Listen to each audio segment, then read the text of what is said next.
नमस्कार।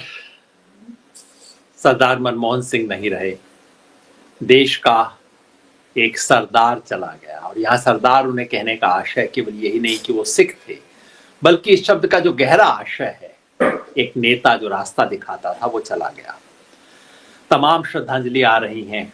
मुझे लगा कि उनसे जुड़े हुए दो एक किस्से, जो उनसे मुलाकात हुई थी और उनसे 3 बार जो कुछ गहरी लंबी मुलाकात हुई, उसके जो उससे उनके व्यक्तित्व की जो छवि आती है, वो आपके साथ साझा करूंगा।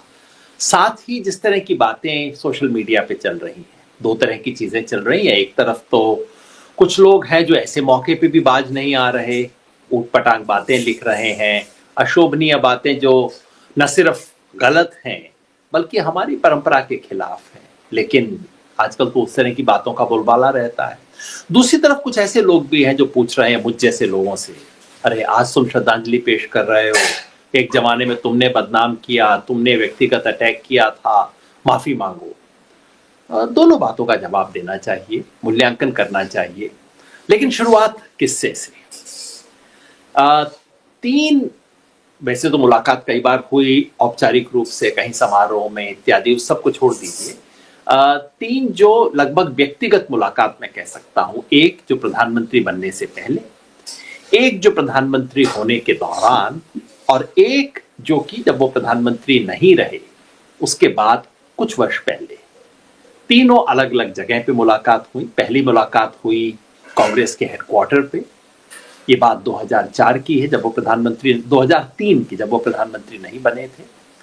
दूसरी मुलाकात प्रधानमंत्री आवास पे हुई, जब वो प्रधानमंत्री थे। और तीसरी मुलाकात उनका जो आज का आवास है प्रधानमंत्री बनने के बाद, 3 मोतीलाल नेहरू मार्ग, वहां पे हुई। तीनों के 3 हिस्से। पहली मुलाकात हुई जैसा मैंने बताया 2003 में। 2003 दिसंबर का समय था, लोकसभा चुनाव आने वाले थे और कांग्रेस यकायक विधानसभा चुनाव हार गई थी, राजस्थान में, मध्य प्रदेश में, छत्तीसगढ़ में। और समझ नहीं आ रहा था ये क्या हुआ उन्हें। उन जमानों में मैं CSDS में था, चुनाव का विश्लेषण करता था, जिसे आप सेफोलॉजिस्ट कहते हैं, वो था। तो उन्होंने आग्रह किया, कांग्रेस की एक कमेटी बनी मूल्यांकन करने के लिए, जिसके सचिव मेरे ख्याल से मणिशंकर अय्यर थे। तो मणिशंकर अय्यर ने मुझे आग्रह किया, कहा कि ये समिति आपसे मिलना चाहती है, समझना चाहती है इस चुनाव में हुआ क्या, आप विशेषज्ञ हैं। मैं गया मीटिंग में बात करने के लिए। वहाँ प्रणब मुखर्जी जी थे, जो कि उस समिति के शायद अध्यक्ष थे। उस जमाने में मनमोहन सिंह जी राज्यसभा में कांग्रेस के लीडर ऑफ अपोजिशन भी हुआ करते थे। अटल जी की सरकार थी वो जमाने में। मणिशंकर अय्यर थे, शायद 1-2 नेता और थे। उस मीटिंग के बारे में बस 2 चीजें मुझे याद हैं। एक तो प्रणब मुखर्जी की राजनीतिक चतुरता, राजनीतिक कितना जानते थे प्रणब मुखर्जी राजनीति के बारे में। तो मीटिंग में मुख्यतः प्रणब मुखर्जी और मेरी बात हुई, क्योंकि वही फोकस कर रहे थे, बात वही कर रहे थे। और मैं हैरान था कि कोई नेता इतना गहराई से और इतनी बारीकी से राजनीति के बारे में जानता था। मनमोहन सिंह जी थे, आराम से कोने में बैठे हुए, सारी मीटिंग में लगभग कोई बात उन्होंने नहीं। जब सारी बात हो गई तो उन्होंने मुझसे पूछा, जोगिंदर, वो एक पंजाबी होते हैं ना, मेरा नाम योगेंद्र नहीं बोलते, पंजाबी में जोगिंदर बोलते हैं। तो कहा, Joginder tell me something, what was your sample size. हमने सर्वे किया था जिसके आधार पे मैं कुछ बोल रहा था। तो बोले, what was the sample size and what was the technique. बिल्कुल टेक्निकल सवाल थे। तो मैं थोड़ा हैरान भी हुआ। बाद में आके मैंने कहा कि देखो, उस आदमी को पॉलिटिक्स में इंटरेस्ट नहीं है क्या? एक राजनीतिक नेता मुझसे केवल सैंपल साइज और टेक्निकल डिटेल्स पूछ रहा है। बाद में मैं सोचता हूं तो मुझे ये भी लगा कि देखो, कोई इच्छा व्यग्रता नहीं थी अपनी प्रेजेंस का एहसास करवाने की। वो व्यक्ति बहुत सहज था किसी मीटिंग में कोने में बैठ के चुपचाप बैठने में। ये नहीं कि मैंने आपको कोई रौब जमाया, एहसास करवाया, मैं तुमसे बेहतर जानता हूं, ऐसा कुछ नहीं। बहुत कम लोग होते हैं जो आराम से कोने में रह के सहज हो सके। पहली बात ये सीखी मैंने। दूसरी मुलाकात 2007 के करीब की है, जब तक वो प्रधानमंत्री बन चुके थे। प्रधानमंत्री आवास पे कोई एक भोज था जिसमें मुझे आमंत्रित किया गया था। मैं भूल रहा हूं क्या ओकेशन था। उससे पहले किसी फिल्म का मंचन भी हुआ था और उसके बाद हमें वहां आमंत्रित किया गया था। जाने से पहले मैंने अपने पिताजी को फोन किया क्योंकि वो मनमोहन सिंह जी का काफी सम्मान करते थे। मैंने कहा देखिए, क्योंकि मेरे पिताजी भी इकोनॉमिस्ट थे, तो एक इकोनॉमिस्ट, मैंने कहा देखिए आप इकोनॉमिस्ट हैं, बताइए कि आपके इकोनॉमिस्ट साथी से मिलने जा रहा हूँ, क्या कहना चाहिए। पिताजी ने कहा कि नहीं, तुम उनसे जो देश का डेवलपमेंट का मॉडल है उसके बारे में कहना, ज्यादा लेबर इंटेंसिव कैसे किया जा सकता है। मैंने कहा तो बड़ी गहरी और दार्शनिक बातें हो गई जी, आप कर सकते हो, मैं नहीं कर सकता, मैं इतनी इकोनॉमिक्स नहीं जानता हूँ। खैर मैं एक दूसरा एजेंडा लेके गया था। एजेंडा ये था कि उस जमाने में मनरेगा की योजना शुरू हो चुकी थी और मनरेगा को कुछ सिर्फ चुने हुए जिलों पर ही लागू किया गया था। और मैं एजेंडा लेके गया था उनके पास, अनुरोध लेके कि इसे आप पूरा देश भर का क्यों नहीं बना देते। वहां गया, मुझे पता नहीं था कि उनसे मुलाकात का मौका मिलेगा नहीं, 100-150 लोग रहे होंगे वहां पे। लेकिन जिस सहजता से गुरशरण जी, उनकी पत्नी जो अभी भी हमारे बीच हैं, वो मेहमानों का स्वागत कर रही थी और कितने सहजता से मिल रही थी, मुझे बहुत अच्छा लगा। और संयोग ऐसा हुआ कि तब नटवर सिंह जी जो कि विदेश मंत्री थे उस जमाने में, उन्होंने मुझे खींच के कहा, अलग अलग टेबल्स लगी थी, और उन्होंने मुझे खींच के प्रधानमंत्री वाली टेबल पे बैठा दिया जहां 5 लोग बैठे थे। तो बिल्कुल साधारण सा अपना 2 फुल्का खाते हुए प्रधानमंत्री और मैं कोशिश करते हुए मनरेगा के बारे में उनसे बात करने, बहुत ध्यान से उन्होंने मेरी बात सुनी और बोले, जोगिंदर एक बार करके तो देख लेते हैं, इतना पैसा नहीं है देश के पास, तुम लोग तो सब कुछ चाहते हो, होना चाहिए, लेकिन एक तो एक्सपेक्ट देख लें कि इसका फायदा हो रहा है या नहीं, और दूसरा जरा पैसे हो जाए उसके बाद ये चीजें सोचेंगे। मगर उस अर्थशास्त्री ने मुझे ये एहसास नहीं करवाया कि तुम होते कौन हो मुझे सुझाव देने वाले, बेटा तुम क्या इकोनॉमिक्स जानते हो, तुम्हें पता भी है, ऐसा कुछ नहीं। बिल्कुल बहुत ध्यान से, सहजता से, आराम से बात सुनी। तीसरा जो मेरा अनुभव है, ये कोई 4 साल पहले का होगा, कोविड के जस्ट बाद का समय है। कुछ मित्रों ने आग्रह किया कि वो आज की स्थिति से बहुत चिंतित हैं और कुछ लोगों को मिलना चाहते हैं, तो मुझे भी न्योता आया, मैं गया। तब तक वो बहुत कमजोर हो चुके थे और आवाज इतनी धीमी थी कि आपको थोड़ा ध्यान से सुनना पड़ता था कि क्या कह रहे हैं, हालांकि वो बिल्कुल आपके सामने बैठे होते। बहुत थोड़ा बोले, मगर फिर अच्छा, इस बीच बहुत कुछ हो चुका था।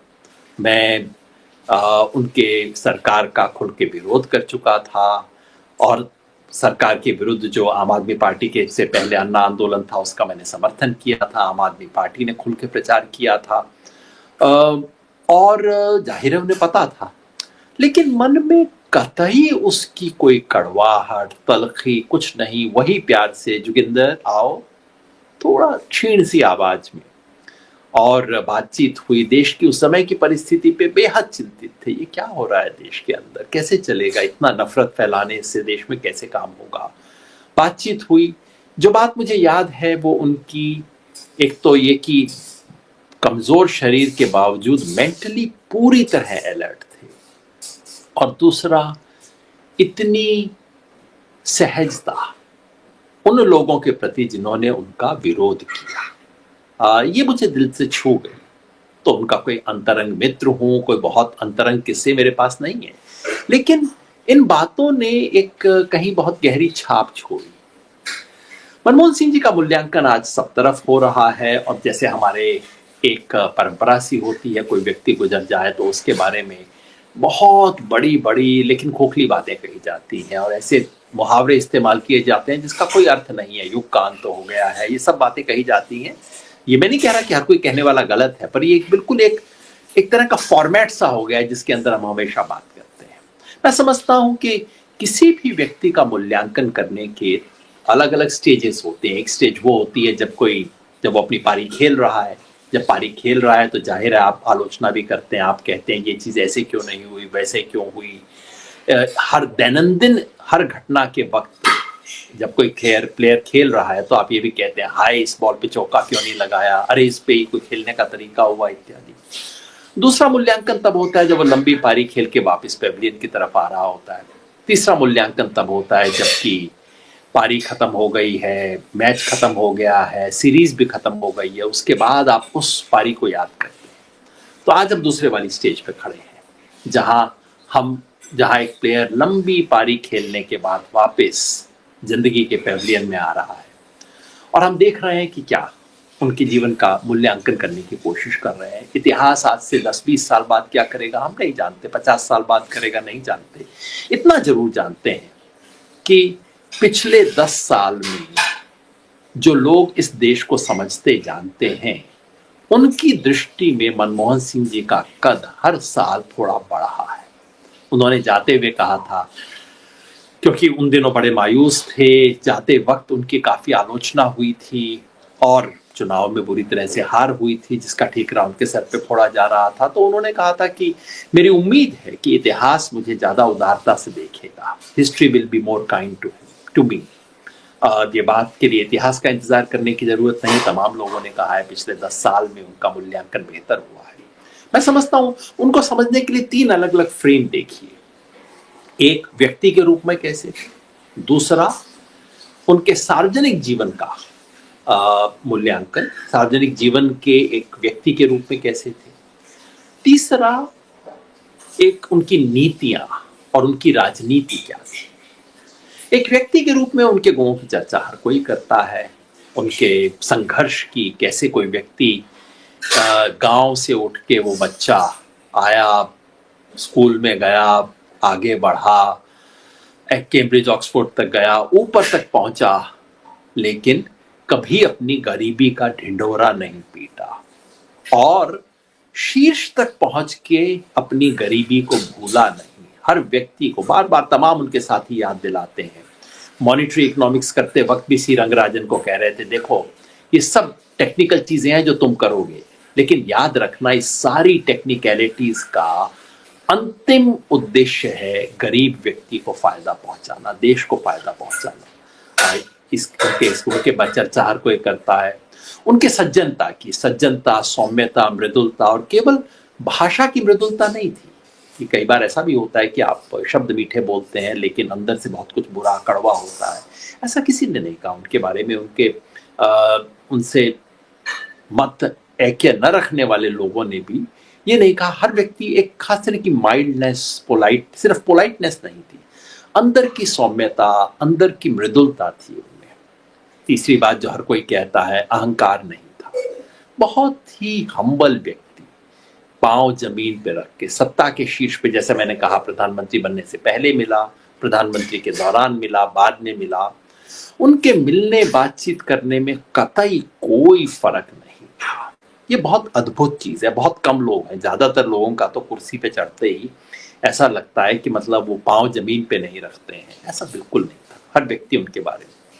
और चौथी उनकी ईमानदारी, बिल्कुल व्यक्तिगत ईमानदारी। ये बात अंडरलाइन करनी जरूरी है और हम जैसे लोगों को कहना जरूरी है जिन्होंने उनकी सरकार का खुल के विरोध किया था, सरकार को के खिलाफ भ्रष्टाचार के आरोप लगाए थे, मगर व्यक्तिगत रूप से उनके विरुद्ध कोई आरोप कभी गंभीरता से नहीं लगा। और उस वक्त अगर हमारे साथी कहते भी थे तो मैं हमेशा टोकता था कि नहीं, व्यक्ति के रूप में ना कहो, क्योंकि ऐसा इस देश का फाइनेंस मिनिस्टर जो खुद मारुति 800 ड्राइव करके जाता हो, और ये सिर्फ दिखाने के लिए नहीं, वास्तव में बिटिया उनकी एक कॉलेज में प्रोफेसर थी, चुपचाप से उसके घर आते थे, चले जाते थे। उसके पड़ोसी राजकुमार जैन ने कहा कि पता भी नहीं लगता था कि कब प्रधानमंत्री आए और कब चले गए। इस तरह की सादगी, इस तरह की ईमानदारी, और करोड़ों नहीं, लाखों करोड़ों का फैसला लेने वाला व्यक्ति जिस पर एक पैसा लेने का जीवन में कभी दाग नहीं लगा हो।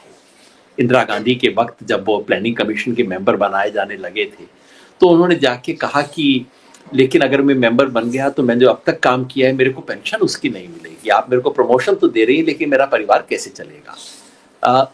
ये संकट सामना करने वाला व्यक्ति बहुत कम होते हैं इस देश के सार्वजनिक जीवन में। तो ये तो एक पहला फ्रेम है उनके व्यक्तिगत गुणों को। दूसरा, सार्वजनिक जीवन के व्यक्ति के रूप में उनके गुण, सबसे बड़ा गुण जो है, और वो फिर हम जैसे लोगों को कहना चाहिए जिन्होंने विरोध किया, और कल मैंने लिखा कि हमने सड़कों पे उनका विरोध किया, उनकी सरकार का, लेकिन आज पलट के देखता हूं तो खुशकिस्मत थे हम कि हम प्रधानमंत्री का खुल के विरोध कर सकते थे, बिना किसी डर के, बिना किसी ये कि खुंदक खाएंगे, कल मेरे घर सीबीआई आ जाएगी, ईडी आ जाएगी, ऐसा कुछ डर नहीं था। आपको ध्यान होगा तमाम पत्रकार खुल के प्रधानमंत्री के खिलाफ बोलते थे, किसी को डर नहीं था कि मेरी चैनल कल मेरे को निकाल देगी अगर मैं बोलूंगा तो। ये उस जमाने में बिल्कुल नॉर्मल लगता था। आज पलट के देखते हैं तो अद्भुत लगता है। उमर खालिद ने उनके बारे में एक किस्सा लिखा था अपने ट्विटर पे कि जेएनयू के विद्यार्थियों ने उनका विरोध करने का फैसला किया, जेएनयू प्रशासन ने उनको नोटिस दे दिया कि तुमने प्रधानमंत्री का विरोध करने की क्या बात की। तो प्रधानमंत्री कार्यालय से जेएनयू को फोन गया कहते हुए नहीं, विद्यार्थी हैं, विरोध कर रहे हैं, उन पर कोई एक्शन नहीं लिया जाना चाहिए। एक सार्वजनिक सभा में उनके ऊपर किसी ने जूता फेंका था, तो प्रधानमंत्री ने निर्देश दिए थे कि नहीं, इस पर कोई केस नहीं होना चाहिए। इसको आज की दुनिया के लिहाज से कितनी अद्भुत चीजें हैं। अपने विरोधियों के प्रति उदारता, जैसा मैंने कहा, सब विरोध करने के बाद मैं उनसे मिला और वही स्नेह, बिल्कुल एक एक तलखी का मुद्रा उनके चेहरे पे मैंने नहीं देखी। ये बहुत अद्भुत है। अद्भुत ये भी है कि वो राजनीति में रहते हुए जवाबदेह थे, हर तरह के सवालों का जवाब देना। ये बात लोग तमाम पिछले 24 घंटे से याद दिला रहे हैं कि इस देश का अंतिम प्रधानमंत्री था जिसने कोई प्रेस कॉन्फ्रेंस की, और खाली प्रेस कॉन्फ्रेंस नहीं, प्रेस कॉन्फ्रेंस में तमाम तरह के कड़वे, तमाम तरह के आक्रामक सवाल पूछे जाते थे। वो पत्रकार आज जो जमीन पे बिछ के साक्षात दंडवत करते हैं, वही पत्रकार आज से 10 साल पहले कैसे सवाल पूछा करते थे, आप देख लीजिए वीडियो पे, आपको पता लग जाएगा। तो ये संभव था चूंकि वास्तव में इस देश में आजादी थी, और आजादी ये नहीं कि आजादी उन्होंने दी, लेकिन इस परंपरा का पालन करना कि प्रेस कॉन्फ्रेंस होगी, सवालों का जवाब दिया जाएगा, सवाल कड़वे भी होंगे, पूछे जाएंगे, जवाब देना मेरा फर्ज बनता है, अच्छा लगे या ना लगे।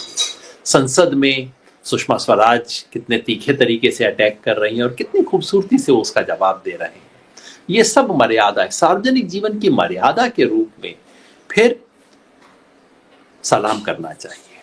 पहले मायने में वो लाल बहादुर शास्त्री जैसे थे व्यक्तिगत जीवन में, उस तरह की सादगी, उस तरह की ह्यूमिलिटी, उस तरह की ईमानदारी जो अब्दुल कलाम में थी, जो लाल बहादुर शास्त्री में थी, कुछ वैसी डॉक्टर मनमोहन सिंह में थी। और लोकतंत्र में जवाबदेही की संस्कृति जो हम नेहरू के मायने में कहते हैं, कुछ वैसी डॉक्टर मनमोहन सिंह में थी। जवाब देना है, मैं संसद में हूं, मेरा काम है जवाब देना, तमाम सवाल आएंगे, कोई बात नहीं, मैं उत्तर दूंगा। ये सब एक, और अपने विरोधियों के प्रति उदारता की जो संस्कृति थी। मुझे नेहरू का एक किस्सा याद है जो कि किशन पटनायक ने हमें बताया था। किशन जी जब लोकसभा सदस्य थे, उन्होंने नेहरू को बहुत कड़वी चिट्ठी लिखी, कड़ी चिट्ठी एक लिखी, और उन्होंने बताया 24 घंटा पूरा होने से पहले एक मोटरसाइकिल पे राइडर आया मेरे पास प्रधानमंत्री का जवाब लेके। व्यक्तिगत जवाब प्रधानमंत्री अपने घोर आलोचक को दे रहे थे। कुछ उस परंपरा मर्यादा का पालन किया मनमोहन सिंह ने, जिसका हमें फिर सलाम करना चाहिए। तीसरी बात आती है नीतियों की। ये मैं इसलिए कह रहा हूं कि बहुत लोग पूछ रहे हैं, अरे आपने तो विरोध किया था। इसमें कोई संदेह नहीं है। उनकी यूपीए की दूसरी सरकार का हम लोगों ने विरोध किया था, इसमें कोई संदेह नहीं है, क्योंकि लोगों को तो केवल वही आम आदमी पार्टी वाला विरोध याद है। दरअसल उससे गहरा विरोध भी था। हम लोग जिस राजनीतिक परंपरा से आए, समाजवादी जन परिषद में मैं था, या जन आंदोलनों की जो परंपरा है, उसे जिस आर्थिक नीति की वजह से मनमोहन सिंह जी जाने गए पूरी दुनिया में, लिबरलाइजेशन, प्राइवेटाइजेशन, ग्लोबलाइजेशन, उसका हमने विरोध किया। हमारी सबकी मान्यता थी कि लिबरलाइजेशन, प्राइवेटाइजेशन, ग्लोबलाइजेशन से इस देश का बहुत भारी नुकसान होगा, और उसके प्रतीक के रूप में हम सब मनमोहन सिंह जी को देखते थे। आज जब पलट के देखता हूं तो 3 चीज उसमें ध्यान आती है जिसके बारे में सोचना चाहिए। पहला तो ये कि नीति एक बात है और नियत दूसरी बात है। नीति के रूप में आज भी असहमति हो सकती है। आज भी अर्थशास्त्रियों का एक बहुत बड़ा वर्ग है जिनका मैं बहुत सम्मान करता हूं, जो मानते हैं कि वो एलपीजी की नीतियां इस देश के लिए अच्छी नहीं रही, कि देश में विषमताएं उससे बढ़ी हैं। लेकिन ऐसा कोई कहने वाला नहीं कि मनमोहन सिंह जी ने इन नीतियों को लागू करते वक्त किसी इंडस्ट्रियल हाउस को फायदा पहुंचाने की कोशिश की, कोई A1 A2 उनके जमाने में नहीं हुआ करता था जिसका सरकार जिसके पक्ष में खड़ी हो, सरकार की नीतियां बनाए, कोई कोई घराना अपने लिए नीतियां बनवा के निकल जाए। तो एक तो वो ईमानदारी थी। दूसरा ये कि लिबरलाइजेशन, प्राइवेटाइजेशन, ग्लोबलाइजेशन की नीतियां अपनाते वक्त उनकी सरकार ने इस बात पर ध्यान रखा कि इससे गरीबों को जो नुकसान होगा उसका मुआवजा होना चाहिए, उसकी कुछ एक सेफ्टी नेट बनना चाहिए। और उसमें एक दो नहीं, मनरेगा की योजना आई जो कि महाराष्ट्र की एक योजना से शुरू हुई, पूरे देश में आई। कितनी आलोचना और कितनी खिल्ली उसकी उड़ाई मोदी जी ने, लेकिन अंततः वही योजना मोदी जी के काम आई बचाने के लिए जब देश में ये कोविड का संकट हुआ। दूसरा, फूड सिक्योरिटी एक्ट, जिसको आज देश समझता है कि मोदी जी ने देश फ्री राशन देने की व्यवस्था की है। दरअसल ये मनमोहन सिंह जी के जमाने का एक्ट है, NFS से। फर्क ये था कि तब 2 रुपया किलो का था और मोदी जी ने कोविड के जमाने में 2 रुपए की बजाय 0 कर दिया। लेकिन तब भी ये NFSA एक्ट जो है ये मनमोहन सिंह सरकार की देन है। तीसरा, RTI, जो कि एक क्रांतिकारी कदम था किसी भी सरकार के द्वारा और उस सरकार ने लिया, जिसके लिए सलाम करना चाहिए। चौथा, राइट टू एजुकेशन, जिसने उतना कुछ नहीं किया जो कि होना चाहिए था, क्योंकि वास्तव में इस देश की नीति प्राइवेटाइजेशन की थी जो बदली नहीं। लेकिन शिक्षा को एक मौलिक अधिकार के रूप में स्वीकार करना और उसके बारे में कानून बनाना बहुत बड़ी बात थी। किसानों की तरफ से देखें तो किसानों के लिए 3 बड़ी चीजें उस जमाने में हुई। नीति की आलोचना आप जरूर कर सकते हैं, उसके बारे में रिजर्वेशन है हमारे मन में, लेकिन 3 चीजें हुई। 2004 और 2014 के बीच में इस देश में कृषि की वृद्धि की दर सबसे ज्यादा थी। यही वो वक्त था जबकि किसान की MSP सबसे ज्यादा बढ़ी। बार बार झूठ बोला जाता है कि उसके बाद मोदी जी ने ये कर दिया वो कर दिया। दरअसल सिंपल फैक्ट उसका ये है, जितनी 2004 से 2014 के बीच में MSP बढ़ी हर फसल की, 1 या 2 फसल को छोड़ दीजिए 23 में से, उतनी ना उससे पहले कभी हुई ना उसके बाद कभी हुई है। तीसरा, वो सरकार थी जिसने किसानों का 72,000 करोड़ रुपए का कर्ज एक झटके में माफ किया था और वास्तव में हुआ वो।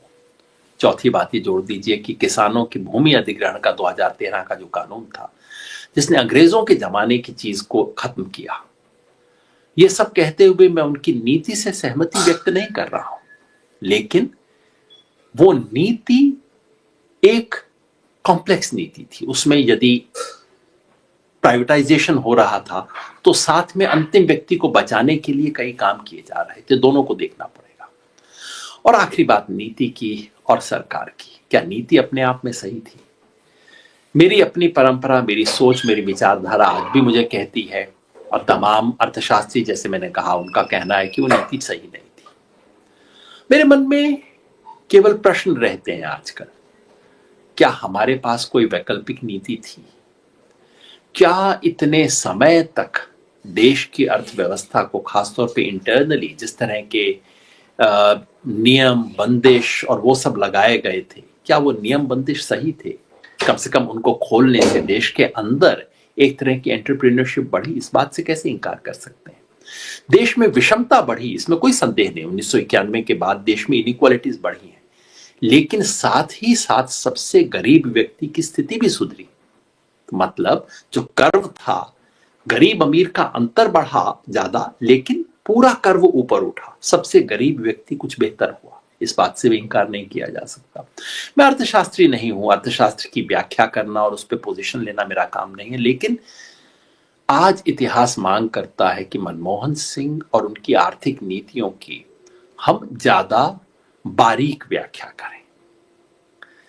अंतिम बात उन साथियों की जो, जब से मैंने कल रात को मनमोहन सिंह जी के बारे में लिखा, ये बात की उनमें वो उदारता थी, हम खुशकिस्मत थे कि उनका विरोध कर रहे थे और उनको श्रद्धांजलि पेश की, तो बहुत लोग, ज्यादातर कांग्रेस के समर्थक, लिख रहे हैं कि तुम वो लोग हो जिन्होंने उन पे व्यक्तिगत आक्षेप किए थे, तमाम चीजें निकाल के दिखा रहे हैं, माफी मांगो, तुम अपराधी हो। 2-3 बात मैं कहना चाहता हूं। पहला, अगर मैंने कोई मनमोहन जी के बारे में व्यक्तिगत आक्षेप किया हो तो आप जरूर मुझे बताइएगा। हाँ, मैंने एक ही बात आलोचना जरूर की मोदी जी की कहते हुए, वो ये कि वो भाषण बड़े बोरिंग देते थे। वो आज भी कहूंगा, और मैं समझता हूं मनमोहन सिंह जी जैसे जितने सपाट व्यक्ति थे वो खुद कह देते हाँ भाई ये मेरे बस का काम नहीं है। तो अगर इसे आप आलोचना मानते हैं, लेकिन व्यक्तिगत उन पर भ्रष्टाचार का आरोप हमने कभी नहीं लगाया, दूसरे लोगों ने लगाया और मैंने उन्हें टोका भी। जो सवाल था वो उस सरकार के चरित्र के बारे में था। आप ये कह सकते हैं कि उनमें से कोई आरोप साबित नहीं हुआ, लेकिन साबित तो बोफोर्स का भी कभी नहीं हुआ, साबित तो राफेल का भी नहीं हो रहा है। भ्रष्टाचार की चीजें इस देश में साबित नहीं होती हैं, तो केवल उससे हम निष्कर्ष न निकाल लें।